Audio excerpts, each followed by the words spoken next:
Now, have you ever thought, what can I fix down to protect flat surfaces from wear and tear?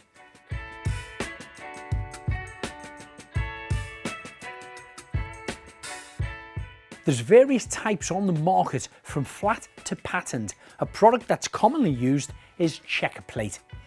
It comes in different thicknesses and will protect your surfaces from erosion, accidental damage and general scuffs from wear and tear without the risk of rusting.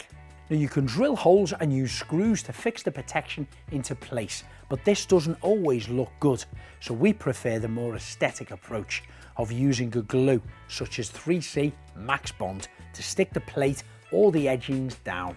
Depending on the surface area of the protective sheet or the edging, it doesn't require an awful lot of product.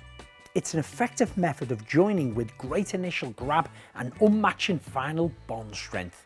Now, I used the Max Bond to fix down these steel sheets to the plywood base of our very old and well-used trailer over 2 years ago now. The sheets are still firmly held into position due to Max Bond's powerful hybrid polymer adhesive. I hope that's answered your question, but if you've got any more, please comment below.